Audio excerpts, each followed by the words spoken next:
Hello दोस्तों, astro stock prediction में आपका स्वागत है। Good morning. Pre market report प्रस्तुत कर रहा हूँ। सुबह के लगभग 7 बजे है और आज है 23 जनवरी 2026 यानी शुक्रवार, हफ्ते का आखिरी दिन। कल से 3 दिन छुट्टी है मार्केट में, सैटरडे संडे मंडे, ये आपको ध्यान में रखना चाहिए। और डायरेक्टली हम लोग ओपन हो जाएंगे 27 तारीख को, मंथली एक्सपायरी के दिन निफ्टी के। शुरू करने से पहले चैनल के डिस्क्रिप्शन बॉक्स में बिलो द टाइटल डिस्क्लेमर रखा है, कृपया पढ़िए। यानी एज पर डिस्क्लेमर, ये एजुकेशनल प्रोग्राम है। इसके तहत जो भी मैं बोल रहा हूँ ये मेरी पर्सनल राय है, मेरी खुद की राय है। आपके प्रॉफिट या लॉस, लाभ या हानि के लिए मैं और मेरा चैनल जिम्मेदार नहीं रहेंगे, रिस्पॉन्सिबल नहीं रहेंगे। ये प्लीज़ नोट करके कि मेरा एस्ट्रो स्टॉक प्रेडिक्शन चैनल केवल और केवल सिर्फ और सिर्फ यूट्यूब पे ही अवेलेबल है, बाकी कहीं भी नहीं, ये भी नोट करके कि और किसी भी इन्वेस्टमेंट ट्रेडिंग के पहले शेयर मार्केट में आप किसी अच्छे फाइनेंशियल एडवाइजर से कंसल्ट कर सकते हो, एडवाइस दे सकते हो, ताकि आपको लॉस ना हो। चलिए दोस्तों, शुरू करेंगे। सो दोस्तों, आज टोटली फ्लैटिश टाइप ओपनिंग के संकेत मिल रहे हैं। गिफ्ट निफ्टी लगभग 50 पॉइंट यानी 50 पॉइंट प्लस में दिखा रहा है। लेकिन जैसे कि आपको पता है कि गिफ्ट निफ्टी 50 पॉइंट प्लस में दिखा रहा है, लेकिन ओपन होने के बाद कुछ अलग दिखा सकता है, इसमें कोई शक की बात नहीं है। देखेंगे क्या होता है। कल अमेरिकन मार्केट 300 पॉइंट प्लस में क्लोज हो गया, 300 पॉइंट प्लस में क्लोज हो गया। और वही जो ट्रंप ने यूरोपियन मार्केट के ऊपर जो टैरिफ बढ़ाने का जो ऐलान किया था, उससे वो पीछे हट गए और अभी वो बोल रहे कि वो लगाएंगे नहीं टैरिफ। और ग्रीनलैंड के ऊपर मिलिट्री के द्वारा वो कब्जा नहीं करना चाहते। ये दो चीज़ अच्छी हो गई, इसलिए लगातार दूसरे दिन अमेरिकन मार्केट बढ़ गया 300 पॉइंट। अभी सुबह डाउ फ्यूचर भी टोटली फ्लैटिश है, 6 पॉइंट प्लस में चल रहे हैं। एशियन मार्केट टोटली फ्लैटिश है, 100 पॉइंट प्लस में जापान का मार्केट चल रहा है। यूरोपियन फ्यूचर भी टोटली फ्लैट चल रहे हैं। यानी टाइम पास का सेशन अभी सुबह तो एटलीस्ट दिखाई दे रहा है। ब्रेंट क्रूड ऑयल वही है, $64 के आसपास चल रहा है, उसमें भी कोई फर्क नहीं पड़ा है। सिर्फ डॉलर इंडेक्स थोड़ा कमज़ोर हो गया, 98.30 के पास आ गया। और डॉलर इंडेक्स का कमज़ोर होना, इसका मतलब मेटल के स्टॉक्स बढ़ सकते हैं। ओके, ये आपको ध्यान में रखना है। डॉलर इंडेक्स जब स्ट्रांग होता है तो आईटी के स्टॉक्स बढ़ते हैं, डॉलर इंडेक्स जब कमज़ोर होता है तो मेटल के स्टॉक बढ़ते हैं। ऐसा एक जनरल ऐसा अजम्पशन है। 10 में से 6-7 बार ऐसा होता है, लेकिन 10 में से 10 बार ऐसा ही होगा ऐसा कुछ कह नहीं सकते, क्योंकि ये शेयर मार्केट है। होने के लिए कुछ भी हो सकता है, क्योंकि यहाँ पोजीशंस, ट्रेडर्स, पंटर्स, बहुत बड़े सट्टेबाज, उनके द्वारा ये काम होता है, तो ये आपको ध्यान में रखना है। इंडिया विक्स जो है, डर का इंडेक्स कल के सत्र में 3-3.5% गिरा। अभी वो नीचे गिरा है, इसका मतलब मार्केट को स्टेबिलिटी मिली, एक अच्छी बात हो गई। जो 13.80 के पास था वो 13.3 के पास आ गया है शायद। सो ये एक अच्छी बात हो गई। पुट कॉल रेशो 0.87 के पास है निफ्टी का, अभी भी 1 के नीचे है। 1 के नीचे का पुट कॉल रेशो का मतलब है अभी भी मार्केट में ऊपर के लेवल से सेलिंग आ सकती है। जो आपने कल देखा ना, मार्केट में दोनों साइड के मूवमेंट, नीचे ऊपर नीचे ऊपर, यानी मार्केट स्टेबल नहीं है। क्यों? क्योंकि पुट कॉल रेशो 0.87 है। जब ये पुट कॉल रेशो 1 के ऊपर निकलता है, जाएगा, तब मार्केट में स्टेबिलिटी लौट आएगी। 1 के ऊपर लगातार होना चाहिए। अभी भी मार्केट में कुछ भी हो सकता है। इंपॉर्टेंट रेजिस्टेंस ब्रेकआउट के लेवल के ऊपर आपको बहुत ही केयरफुल रहना है, नहीं तो गड़बड़ हो जाएगी। ये दिखा रहा है ये पुट कॉल रेशो। एफआई ने कल फिर से बेचा 2500 करोड़ यानी 2500 करोड़, 2500 करोड़ के आसपास का माल कैश में सेल किया। और वही डीआई ने कल 4200 करोड़ यानी 4200 करोड़ का माल कैश में बाई किया। डीआई लगातार बड़े क्वांटिटी में बाय कर रहा है, कंटिन्यूस बाय कर रहा है, कुछ फर्क नहीं पड़ रहा है, कंटिन्यूस बाय कर रहा है। यह हमारा डोमेस्टिक इन्वेस्टर्स यानी म्यूचुअल फंड वाले हैं, एफआई यानी फॉरेन इन्वेस्टर्स। और जो अभी देख रहा हूँ मैं कि इंडेक्स फ्यूचर में 11-12% तक लॉन्ग पोजीशन बढ़ गई है एफआई की, यानी जो 9% 10% थी वो अभी 11-12% तक आ गई है। यानी थोड़ा सा उन्होंने शॉर्ट्स कवर किए हैं। और इसका मतलब 88 to 89% शॉर्ट पोजीशन अभी भी है एफआई की इंडेक्स फ्यूचर में 88 to 89%, अभी भी बड़े क्वांटिटी में, बड़े परसेंटेज में शॉर्ट पोजीशन है एफआई की हमारे इंडेक्स फ्यूचर में। ओके, सो मार्केट में अभी भी नेगेटिव माहौल है। ऊपर के लेवल पे एफआई क्या करने आती है? सेल करने आती है, टिकने नहीं दे रही है। ये एक समस्या हो रही है, बाकी कुछ नहीं। और उसमें अभी क्या हो रहा है कि ये मंथली एक्सपायरी के दिन चल रहे हैं और उसमें कल, परसों और मंडे को 26 जनवरी को छुट्टी है और डायरेक्ट हम 3 दिन के बाद हम लोग खुलेंगे। सो आज का सेशन, वो भी दोपहर के बाद का सेशन, बहुत ही इम्पोर्टेंट रहेगा, क्योंकि जो भी अपने शॉर्ट्स रहेंगे या लॉन्ग रहेंगे वो अपना अपना पोजीशन कवर करने आएंगे। क्योंकि 3 दिन में ये ट्रम्प साहब क्या बोलेंगे और उसके ऊपर मार्केट क्या रिएक्ट करेगा, ये कोई नहीं बोल सकता है। सो दोपहर के बाद, दोपहर 2 बजे के बाद आपको बहुत ही केयरफुल रहना है। उस समय मार्केट में बड़े मूवमेंट्स हो सकते हैं। ये ट्रम्प के ऐलान के बाद गोल्ड और सिल्वर में बड़ी प्रॉफिट बुकिंग हो गई और जो गोल्ड 1,58,000 1,58,000 के पास था, वो अभी डायरेक्टली 1,52,000 के आसपास आ गया। बाद में फिर बढ़ा 1,54,000 55,000 तक, ये अलग बात है।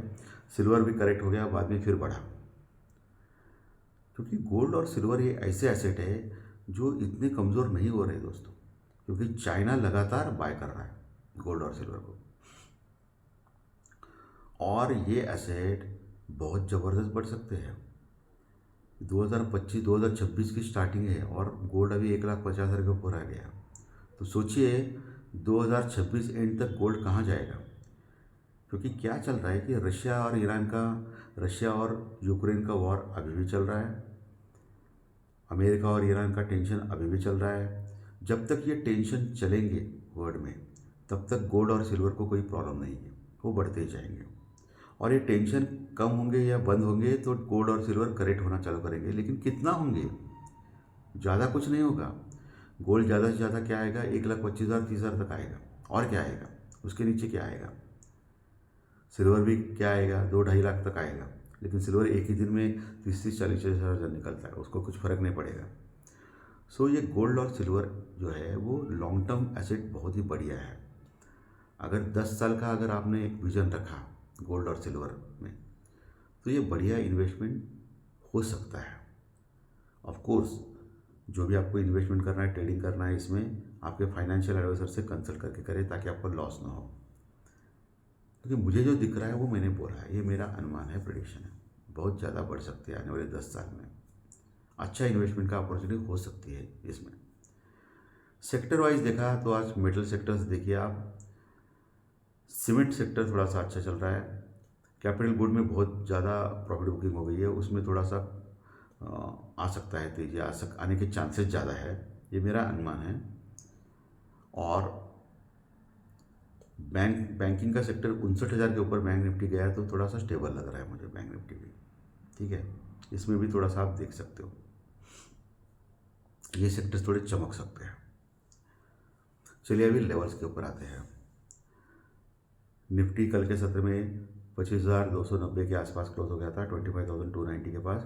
आज 50 पॉइंट का गैप अप है, तो 25,350 के आसपास हम लोग खुल सकते हैं, 25,350 के आसपास, जो अभी सुबह 7 बजे इंडिकेट कर रहा है। तो ऐसे में आपको देख रहा है 25,400-430 का लेवल, 25,400-430 का लेवल, जो कल का जो हाई है ना 25,435 का, वो लेवल। उसके ऊपर अगर निकलता है कल के हाई के लेवल पे 25,435, 25,435 के ऊपर निकलता है और टिकता है 10-15 मिनट, तो फर्दर शॉर्ट कवरिंग रैली आ सकती है निफ्टी में, जो 25,550, 25,550, 25,600, 25,550 से लेकर 600 तक लेके जा सकती है निफ्टी को। लेकिन वहाँ फिर से रेजिस्टेंस यानी रुकावट का सामना करना पड़ेगा निफ्टी को, वहाँ कॉल राइटर्स है।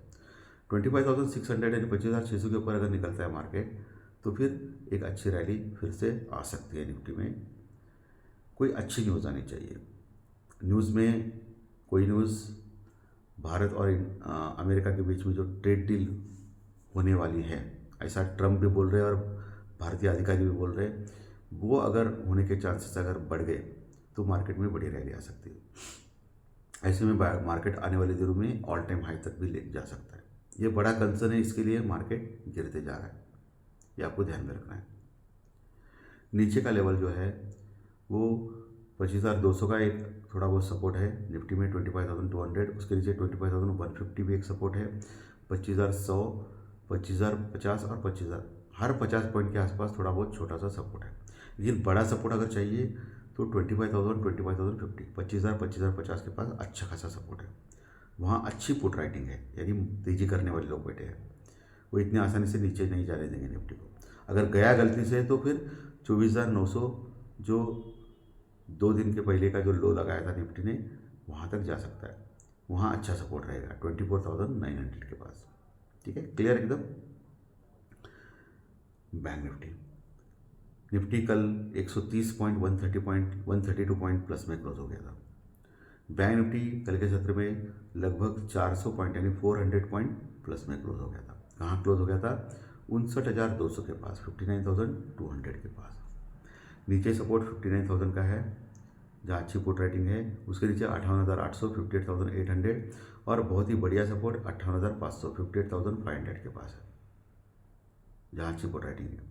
तो जब तक ये 58,500 का लेवल बरकरार है तब तक बैंक निफ्टी में बाय ऑन डिप रहेगा, ऐसा लग रहा है मुझे।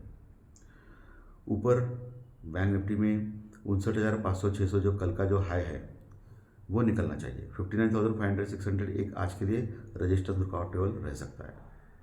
59,600 अगर क्रॉस किया बैंक निफ्टी ने तो फिर 59,800 दूसरा रजिस्टेंस ब्रेकआउट लेवल रह सकता है। उसके ऊपर 60,000 का लेवल बड़ा रजिस्टेंस ब्रेकआउट लेवल रह सकता है, 60,000 का लेवल जहाँ अच्छी क्वांटिटी में कॉल राइटिंग है, मंदी करने वाले लोग बैठे हैं, वो इतनी आसानी से 60,000 के ऊपर जाने नहीं देंगे। 60,000, 60,050 के ऊपर, 60,000, 60,050 के ऊपर, वहाँ से फिर नीचे आने का खतरा ज़्यादा है। उसके ऊपर अगर टिक गया तो फिर बड़ी रैली बैंक निफ्टी में आ सकती है।